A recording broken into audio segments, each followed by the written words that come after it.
코로나19 백신 접종 완료율이 70%를 넘어서면서 정부가 단계적 일상 회복을 위한 방역 체계의 초안을 공개했습니다. 다음 달부터 식당과 카페 등 운영 시간 제한이 해제될 것으로 보입니다. 당진시가 근로자를 신규 채용하는 사업장을 대상으로 코로나19 진단 검사를 의무적으로 실시하도록 행정명령을 내렸습니다. 기존 외국인 근로자도 주 1회 이상 검사를 받도록 해야 합니다. 지난 주말 홍성 광천의 한 김특화 단지에서 불이 났습니다. 바다에서는 캠핑 차량에 침수되고 갯벌 체험을 하던 야영객이 고립되는 사고도 잇따랐습니다.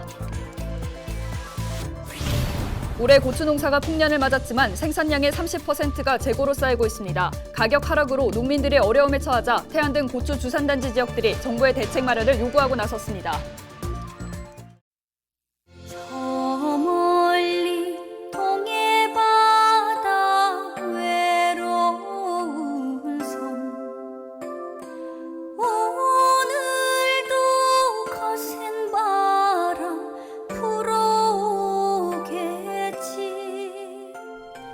여러분 안녕하십니까? 헬로티비 뉴스입니다. 울릉도 동남쪽 87.4km 동해에 우뚝 솟은 두 개의 봉우리가 있습니다. 바로 독도인데요. 서도의 대한봉은 168.5m, 동도의 우산봉은 98.6m. 우리 동해를 늠름하게 지키고 있습니다. 네, 독도는 동도와 서도 이외에도 89개의 부속 도서로 이루어진 화산섬인데요. 대한민국 국민 중에 무려 3,600여 명이 본적을 이곳 독도에 두고 있다고 합니다. 네, 빼앗겼던 땅 다시는 잃지 않겠다는 의지의 표현이겠죠. 독도의 날 헬로티비 뉴스 힘차게 시작합니다.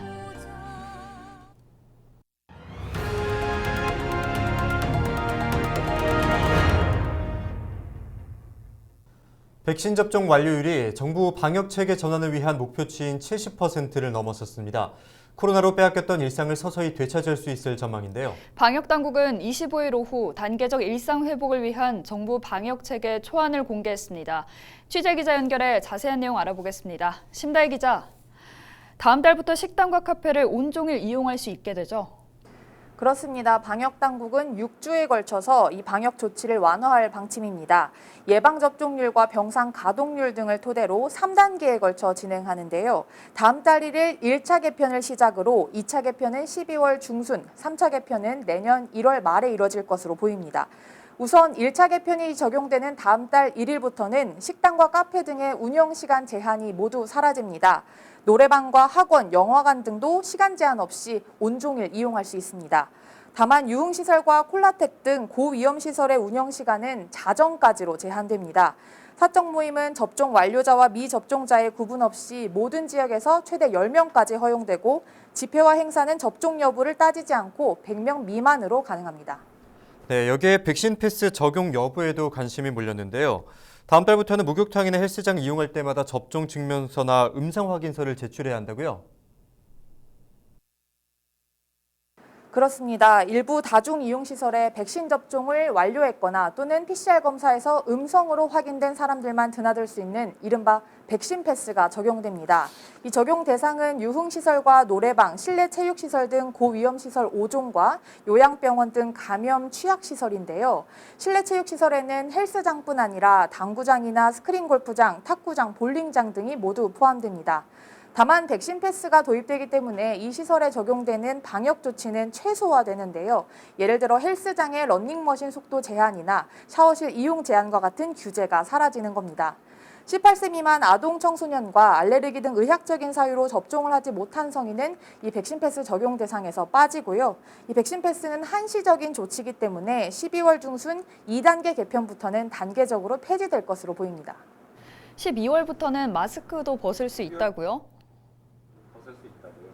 네, 모든 곳에서 마스크를 벗을 수 있는 건 아니고요. 2차 개편이 적용되는 12월 중순부터 야외에서 부분적으로 마스크를 벗을 수 있을 것으로 보입니다. 집회 등 사람이 많이 모인 야외에서는 야외라고 하더라도 마스크 착용이 의무화되고요. 때문에 상황별로 이런 가이드라인이 제시될 전망입니다. 다만 실내 마스크 착용은 정부가 기본 방역 수칙으로 제시한 만큼 내년 1월 말 이후에도 계속 유지될 가능성이 높습니다. 이 밖에도 현재 거리두기 체제의 뼈대인 사적 모임 제한 조치는 최종 단계에 돼서야 해제될 전망입니다. 방역당국은 일상 회복이 시작되면 외국처럼 확진자가 급격히 늘어날 가능성이 높다며 손 씻기 등 기본 방역 수칙을 반드시 지켜달라고 당부했습니다. 이 단계적 일상 회복 방안은 오는 29일에 확정 발표될 예정입니다. 네, 기본 방역 수칙은 반드시 지키면서 추이를 살펴봐야겠습니다. 지금까지 보도국 심다혜 기자였습니다.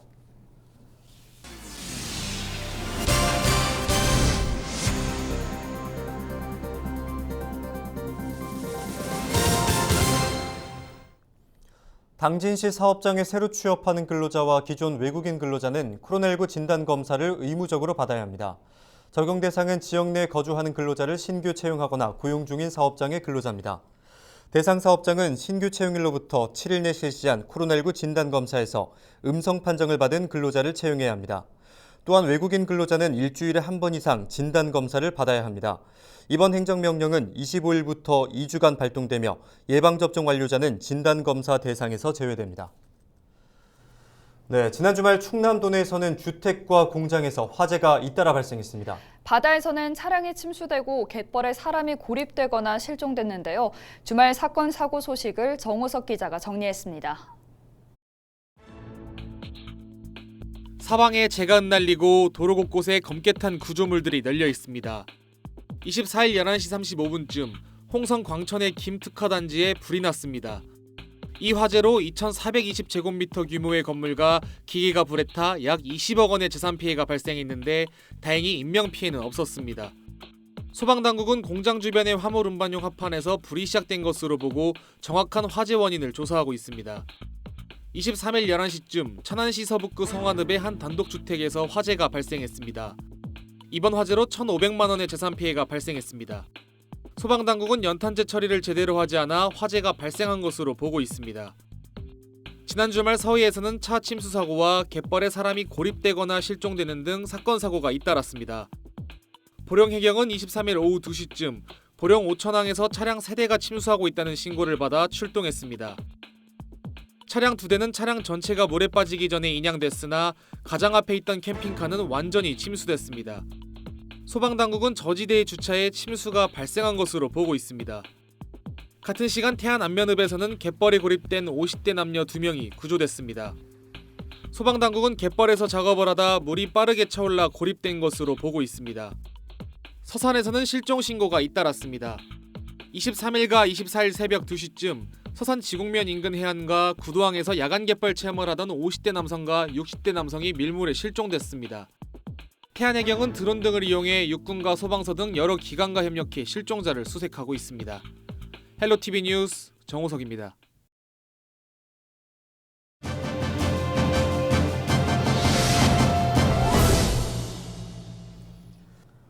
충남도가 충남사회혁신센터와 함께 환경오염을 주제로 다룬 친환경 교육 키트를 개발했습니다.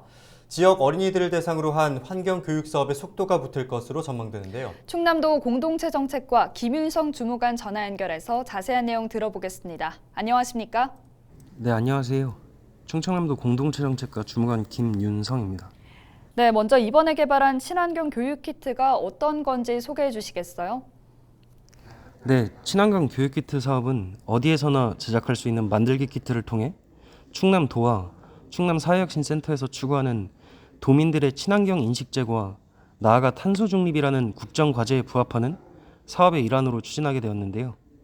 친환경 교육 키트는 친환경 체험학교 사업의 일환으로 개발했으며 미세먼지, 화력 발전, 쓰레기 소각 등을 세부 주제로 다룹니다. 교육 대상 연령은 만 10세에서 12세, 그러니까 초등학교 4학년에서 6학년 정도죠. 그리고 교육 시간은 30분에서 40분으로 키트와 영상 링크가 함께 제공돼 학교는 물론 교육기관, 가정 등 어디에서든 활용이 가능합니다. 네, 교육 키트를 활용한 시범 교육도 진행했다고 들었는데요. 현장에서 반응은 어땠는지 궁금합니다. 예, 교육 키트를 활용한 시범 교육도 성공적으로 마쳤습니다. 충남사회혁신센터는 지난 6일부터 3일간 천안 성거초등학교에서 5학년 5개 반을 대상으로 시범 교육을 실시하였고 환경교육과 일상생활에서 실천의 중요성을 일깨웠습니다.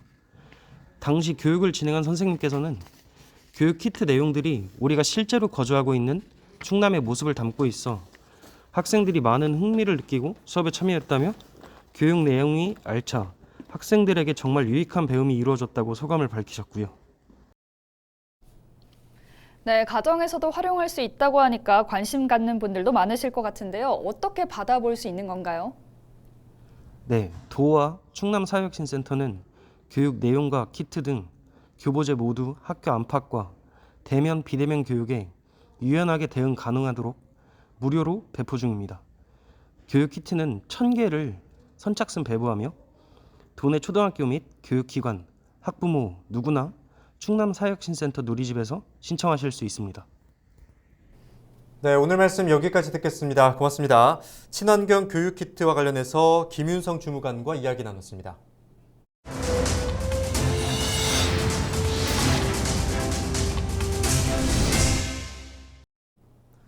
태안은 전국에서 5손가락 안에 드는 고추 주산단지로 꼽힙니다. 올해 고추 농사는 풍년이었다고 하는데요. 그런데 태안은 물론 전국적으로 수확한 고추 상당수가 시장에 나가지 못해 창고에 쌓여 있다고 합니다. 해당 지역들이 정부의 대책 마련을 요구하고 나섰는데 이게 어찌된 일인지 한보무 기자가 전해드립니다. 농가 창고 곳곳에 건고추가 쌓여 있습니다. 모두 최근 수확한 건데 팔지 못해 보관만 해둔 겁니다. 이 농가에선 올해 수확량의 40%가 넘는 고추를 아직까지 판매하지 못하고 있습니다. 건고추 판로가 막힌 건 올해 생산량은 늘었는데 코로나19 장기화로 소비는 줄었기 때문입니다. 고추 재배 면적이 전년보다가 늘어난 데다가 병충해 발생에 수확량이 그렇게 증가했습니다. 장기적인 코로나19 영향으로 소비 둔화와 맞물려서 농가에서는 고추값 하락과 판매 부진으로 많은 어려움을 겪고 있는 실정입니다. 지난해 600g당 18,000원까지 했던 고추 가격은 현재 7,000원 선까지 떨어졌습니다. 절반 이상 폭락한 겁니다. 코로나로 일손이 부족해 인건비 부담에 시달렸던 농민들은 최소한의 생산비도 건질 수 없게 됐다며 한숨을 내쉽니다. 방법이 없잖아요. 인건비가 외국 근로자 아니면 농촌에는 참 농사짓기 힘드는데 여자가 인건비가 12만 원, 남자는 13만 원인데요. 최소한도 가격 형성을 이루자면 근당 10,000원 이상은 돼야 합니다. 태안을 포함한 전국 고추 주산단지 14곳의 추정 재고량은 8,600여 톤, 생산량의 30%에 달합니다. 이들 지자체 단체장들이 정부 차원의 대책 마련을 요구하고 나섰습니다. 대형마트와 직거래 장터, TV 홈쇼핑 등으로 고추를 팔아왔지만 한계가 있다며 정부의 수매를 공식 건의한 겁니다. 소진이 안 됨으로 인해 가지고 우리 농민들이 굉장히 어려움을 겪고 있습니다. 그래서 이 자체가 지방자치단체로서는 한계가 있기 때문에 정부에서 고추를 좀 사달라, 수매를 해달라고 하는 그러한 건의를 우리 정부에게 하는 겁니다. 정부는 건고추 수매 여부 검토에 들어간 상황. 코로나19가 고추 풍년을 맞은 농민들이 울상을 짓게 하고 있습니다. 헬로티비 뉴스 한보우입니다. 청양군이 충남 사회적 경제 혁신타운 신축을 위한 청양 여자정보고 철거 행사를 열었습니다. 이번 행사는 30여 년 동안 배출된 졸업생 7,700여 명을 위로하기 위한 것으로 문화공연과 영상 상영 등이 진행됐습니다. 실제 철거는 오는 12월 이뤄질 예정인데요. 이 자리에는 약 280억 원을 투입해 2023년 준공을 목표로 충남 사회적 경제 혁신타운이 조성됩니다. 이곳에는 기업 연구 공간과 농특산물 체험 가공실 등을 들어서 지역 경제 활성화가 기대됩니다. 오늘은 우리 청양의 과거와 미래를 잇는 의미 깊은 역사적인 날입니다. 이곳이 청양여자정보고등학교 자리인데요. 구 청양여자정보고등학교는 2009년도에 폐교된 이후에 한 13년 동안 폐허로 남아 있었습니다. 이곳에 새로운 청양의 미래를 꿈꾸고 또 사회적 가치를 실현할 수 있는 충남 사회적 경제 혁신타운이 중심지로 변모할 것입니다. 앞으로 우리 군의 추억과 희망을 담아서 충남 사회적 경제 혁신타운 조성 사업이 정상적으로 추진될 수 있도록 최선을 다하고자 합니다. 당진경찰서와 LG헬로비전 충남방송이 25일 전국에서 처음으로 아파트 공동현관 신속 출동 체계 구축을 위한 업무 협약을 체결했습니다. 이번 협약으로 경찰은 주민들이 사전에 앱으로 출입문 등록을 해둘 경우 별도의 절차 없이 빠르게 현장에 진입할 수 있을 것으로 기대했습니다. 이날 협약식에는 출입문 통제 시스템 업체인 블루엔이 함께해 힘을 모으기로 했습니다. 이상으로 뉴스를 마칩니다. 함께해 주신 여러분 고맙습니다.